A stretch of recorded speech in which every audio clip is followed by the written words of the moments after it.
on, everybody? It's Caleb Wesco, and we have the legend, Jose Flores. Jose Flores, aka Jose Inspires. And where can we find you at? You can find me on any social media platform at Jose Inspires, and you can also go to my website at www.joseinspires.com. And along with that, make sure you guys check it out. His book, Don't Let Your Struggle Become Your Standard. Let's dive right into it, because seeing that you're a family man and also an entrepreneur, I've seen you on Instagram, but just for the audience, what is it that you exactly do? So I am a motivational speaker by they title us as motivational speakers, right? But what I like to say is I'm a messenger of hope. Okay. Right? Okay. I want to be a messenger of hope everywhere I go and to everyone I meet. All right. So my main purpose in life is to teach and show others how to learn more, do more, and become more. Regardless of your background, regardless of your situation or circumstance, regardless where you come from, regardless what your financial or your economic status is, that you can still be indispensable. Now, I like the word that you're using, regardless, because a lot of times people say, I can't do this because of X, or I can't do this because of Y. But having that regardless attitude that's like, you know what, regardless of whatever the circumstance is, I'm going to press forward. How has that word, just regardless, and indispensable as well, how has that word just helped you carry on in the things that you've been able to do? Yeah, for your viewers watching, obviously they see I'm in a wheelchair. I was born with a neuromuscular disease called spinal muscular atrophy. And what that does is the older I get, the weaker my muscles get, right? So when I was a young boy, I had a normal childhood. I was healthy. I was able to run and do all the things young boys do. And as I got older, my body started getting weaker. And so when I was in high school was when I really felt a shift in my body. And that really took a toll on me mentally, because I started to feel useless, worthless, incapable, insignificant, and you can imagine the type of mindset that all of that comes with. Yeah. And so it took a long time for me to get unstuck from that mentality. But in order to go back to your question of using that word regardless and also being indispensable, I had to learn that regardless of what I was going through in life, that if I wanted more out of life than just living and dying in this wheelchair, that I had to make some tough choices and decisions. All right now. And I had to make those choices and decisions. And I said, you know what, there has to be more than just this, right? And I started looking into personal development and developing myself and developing my story. And really, ultimately, what it is I had to develop a mental toughness and a mental resilience to be able to live the lifestyle that I have to live. Okay, because I like what you said is that, I had to develop it. Now, take me through the journey of developing that mental toughness, because of course, with the as the doctors say, the nerves that are breaking down, of course, in your mind, you're like thinking, oh man, this may happen, that. But how did you develop a mental toughness that regardless of my situation, I'm not indispensable, I'm not going to let my struggle become my standard, and I will continue to move forward and encourage? How did you build that mental toughness, your faith muscles, I would say? Yeah, that's a really good question. So most of the times, people don't develop themselves or don't reach the level of success that they want to reach because they stay inside their comfort zone. My thing is this, is that the reason I was able to develop that mental toughness was because I had no other choice. I was forced to do that. Not by my own will, but because of the situation that I'm in. Yeah. And so we were created as human beings to learn how to adapt and adjust. That's what we were created to do. And most of the times people will stay in their comfort zone, and once they're in there, there's no more adapting and adjusting because they've already adapted and adjusted to their situation. So with my condition, as I got older and my body started getting weaker, I was no longer able to do certain things, which forced me to learn how to adapt and adjust to that new phase of having to live. And again, it wasn't willing, right? I mean, it wasn't me wanting to have to go through that. It was just, those are the cards that I was dealt, in other words, right? But I had to learn at every phase how to adapt and adjust. So for example, I was able to, I didn't end up in a wheelchair until I was 22. Before that, I was walking, standing, sitting, running, doing all these things, lifting my arms above my head. And as this condition took its toll on me, like you see me moving my arms right now, but this is like this is as much as I can do at this point. I can't lift my arms above my head. I can't clap on my own anymore. I can't hug because my muscles aren't strong enough for me to lift my arms up. So when that started kicking in, I had to learn how to be able to grab cups and how to be able to, you know, pick things up to a certain extent because I couldn't really bend over anymore. So like my range of motion is limited. And this is deep, man. But I had to learn how to adapt and adjust to be able to do these different things that a lot of people take for granted. Like the smallest things of just like, I can't even tie my shoes. I can't even, you know, grab a bottle of soda and twist the cap off anymore. There's stuff that people don't think twice about doing because it's just so natural to them. So it's just the small things like that I try to show people like, man, life is too short to take anything for granted. Because you can have something one day and the very next day lose it. You know? And like the thing that I'm hearing right now is that like you said, you know, I can't lift my hands anymore. Yet you're going out and not only lifting people. When you're going out, you're lifting people spiritually. You're lifting people mentally. You're lifting people motivationally. And it's like, look, I can't lift myself anymore, but that doesn't stop me from lifting you. From lifting up others. So like, how do you we talked about that developing attitude. But with that, how do you even just keep going, knowing that, hey, I may not have it, but the joy that I have, and I'll bring it to church, the joy that I have, I'll give it to you because this is what I'm created to do. You know, and that's a great point because I am a man of faith, right? And so my relationship with Jesus Christ had a tremendous impact in the transformational process of my mindset, right? Because the Bible says, you know, not to get all churchy, but the Bible says that, you know, not to be conformed to this world, but be transformed by the renewing of your mind. Yes, sir. And so in order for me to be transformed from my old ways of thinking, I had to renew my mind and renew the story that I was telling myself, renew the affirmations that I was speaking over myself, all that negative self-talk, all those limiting beliefs and self-doubt. I had to just flip the script completely and start affirming myself, start speaking positively about myself, start to look into more things that was going to lift me up instead of keeping me down, right? Connecting with people that were going to help me with that. And that was how I was able to, number one, develop my mental toughness and mental resilience, and also develop the type of attitude that I carry with me, because having an attitude is a choice. You can choose what type of attitude you want to have. You can choose if you want to be happy or not. You can choose what you allow to control your emotions.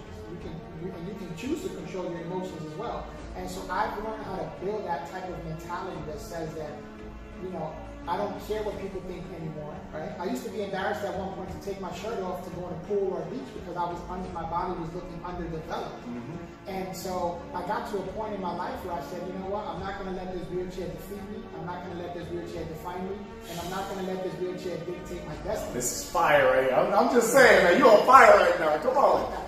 You know, and so I had to make those conscious decisions and choices to say that, you know what, I don't care what the world thinks. I don't care what the world says, because ultimately the world doesn't have to live my life.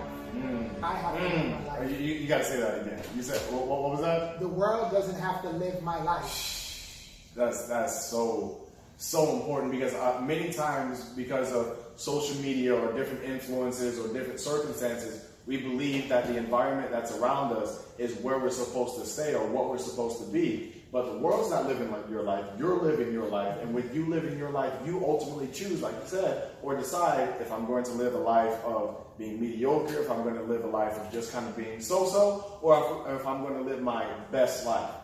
Now.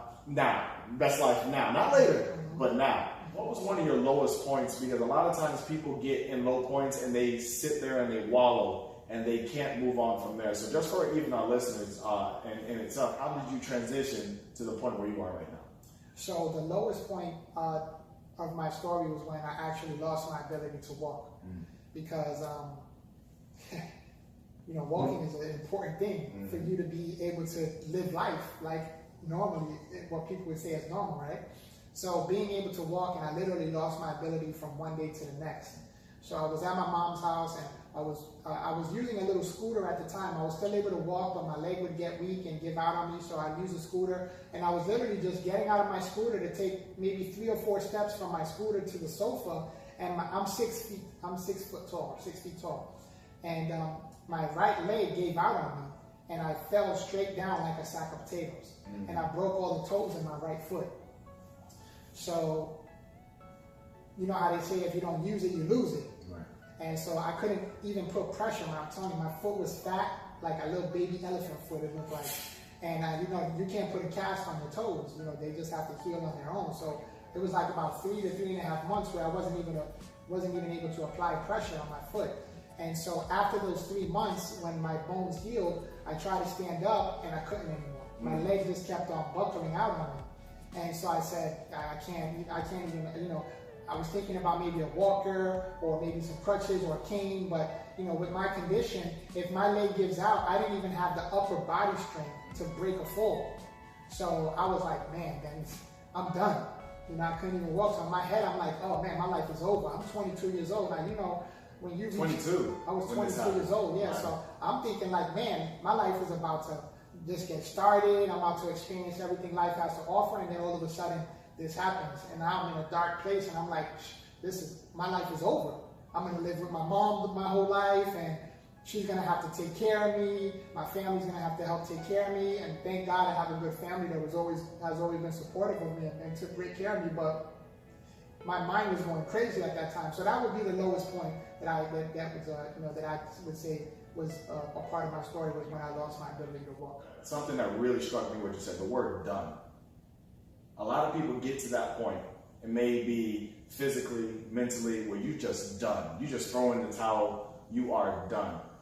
How do you come back from done? How did you come back from I'm done? Mm-hmm. How did you come back from that? That's a great question.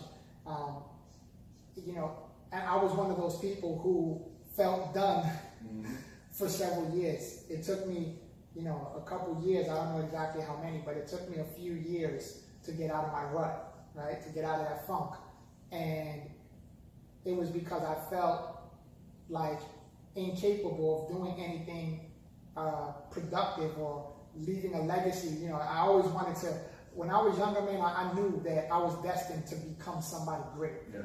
And so when this happened to me, all of those dreams, and as my body started giving away on me and fading away, so were all my dreams and aspirations. They were fading away as well, because I'm like, nobody's going to want me like this. I felt like damaged goods. I talk about that when I speak. I'm like, God, you got it all wrong. You got to do me over. I need to do over, right? Mm-hmm. And so I use that because there's so many people out there that feel like they need to do over in life, or they wish they can do something over, right? We've all gone through that. So one of the things that's helped me get undone, right, was number one, again, you know, to go back to it, was my relationship in Christ, right? Mm-hmm. Believing that, you know, through Christ all things are possible, and believing that through his stripes I was healed, and I'm just waiting at this point for the miracle to manifest itself. That was like a fuel and a fire that kept me going, because I really wasn't too churchy. I grew up Catholic, but you know, I really wasn't into the church. I was born and raised in the Bronx, New York, so I was a lot of times just hanging out in the streets and doing street things. And so I wasn't really a churchy guy or believing in God type of guy. And it wasn't until I moved to Florida that all of that started kicking in, because I didn't have any friends down here. I didn't know how to get around. So I would just go to church with my mom just to get out the house. And it was there that God started doing his work in my life. And just learning about his word and learning about who he is, and more importantly, who he is in my life, was what helped me transform and renew my mind to say, okay, I have to live like this for right now until he decides that, you know, he wants to have his miracle manifest itself. But while I have to live like this, I can still make it, I can still make the best out of it. Yeah. And so I made a choice and a decision through that time frame. It was like when I was in my, I would say, mid to late 20s, that said that, you know what, if I have to live like this for right now, I'm going to make the rest of my life the best of my life. That's all right. And that's where the journey started for me, where I started to get undone. Okay. Kind of coming out of this moment, but still, you know, you wake up and it's still there. You know, the situation is still there. You try to do things, and I mean, it's a constant reminder of this is where you're at, this is where you're at. How do you beat that in your mind? How do you combat that? You know, in your mind, of like, no, today is going to be a better day. The fact that I wake up every morning and I used to say that, I'm like, this is where I'm at, and this is still here. But again, that's good. I had to. You gotta say that one again. I may have to write down. Make sure y'all got your pens out. You got to write that one down. I'm still here. That's good. But this isn't where I want to stay. And that was the mindset that I began to develop, was even though this is where I'm at, this isn't where I have to stay. Mentally, I felt trapped in this wheelchair. Like I felt like I was in a prison. Like this little box, right, was a prison for me because I can't get out of it, right? And I felt like it's a life sentence. Like there's no knowing when I'm up for parole and kind of like right. And so, but I started to transform my thinking to say, you know, okay, I'm here, right? This is where I'm at, but I'm still here physically. I don't have to be here mentally. And so that's why I love talking about the mindset, man. And my, you know, I tag myself the mental toughness expert, right? Because I've learned how to overcome, and I'm still overcoming every single day that I have to get into this wheelchair. So it's not like, you know, most motivational speakers, I think we spoke about this one time in our conversation, they'll talk about where they came from, how they got undone, right? How they got out of what their struggle that they were going through, and how they're so successful now.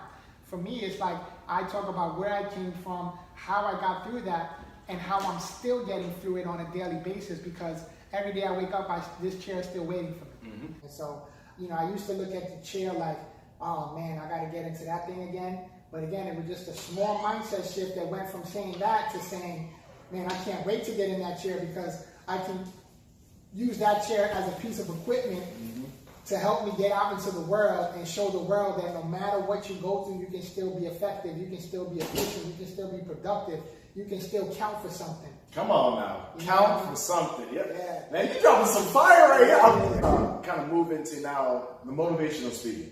You've gone from the lowest of the lowest point where, you know, your leg gives out, you break your toes, you can't move around like you used to. And, you know, you start to get yourself into a point of, man, I'm done. But you get to mentally get yourself out of that point between the relationship with God, between, you know, mental toughness and everything. But now, where in the world does a man that feels like he's done, where in the world does motivational speaking come in? You know what? It's because I've always been an encourager. That was like one of the gifts I've been born with. And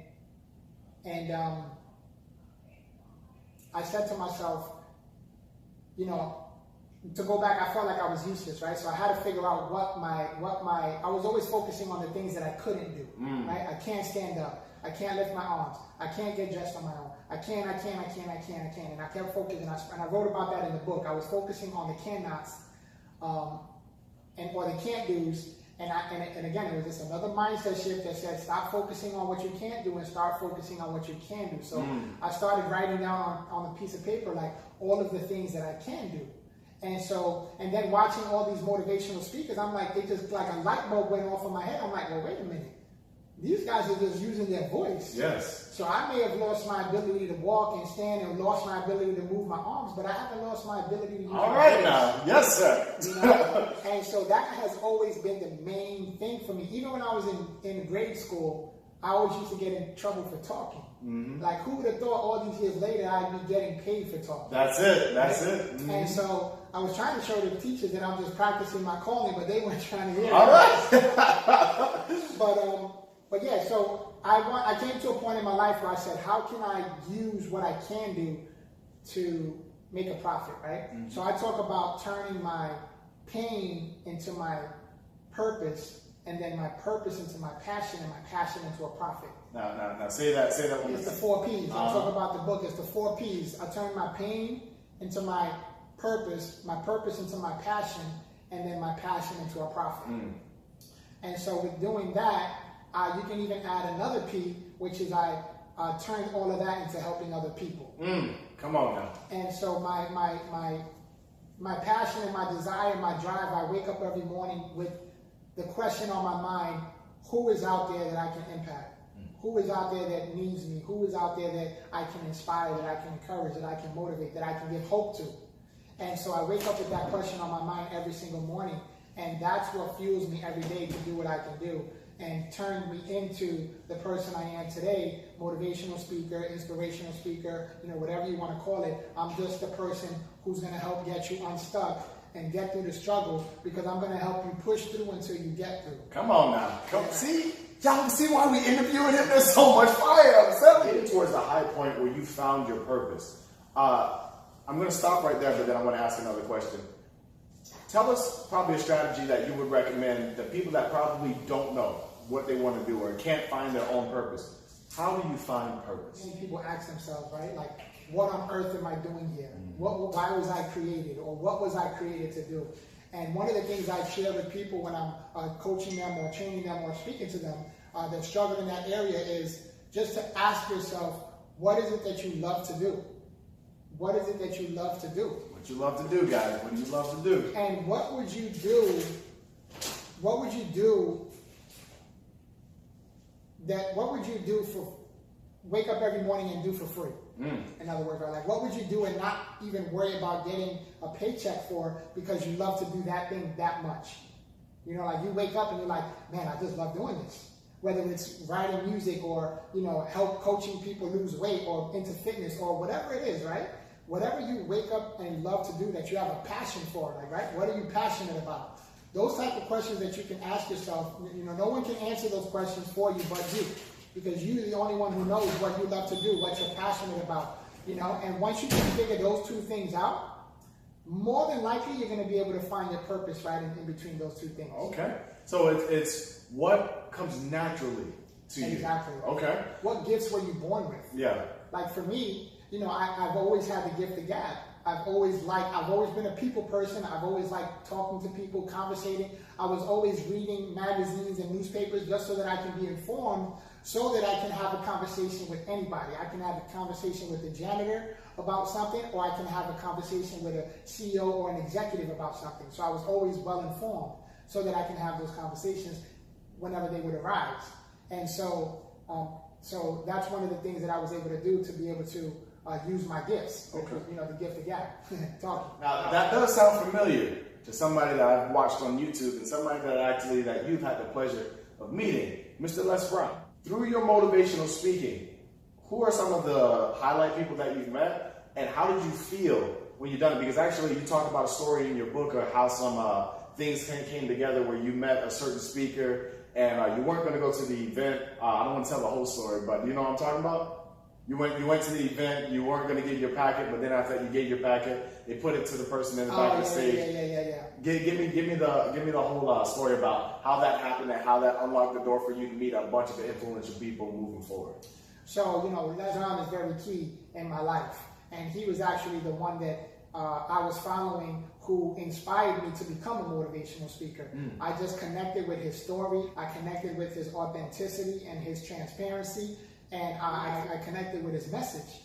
And shout out to Les Brown. Yeah, shout out to Les Brown. Actually, he did the foreword to my book as well. He wrote the foreword, but that's a dream come true right there. That's legacy right there. Yes, sir. And I thought I would never be able to leave a legacy, right? I thought I would be a liability. And here we have it, all these years later, Les Brown writing the foreword to my book. So shout out to Les Brown. Love you, man. If you ever get a chance to watch this, know that I'm doing what I'm doing because you've inspired me tremendously. So thank you for everything that you've done for me.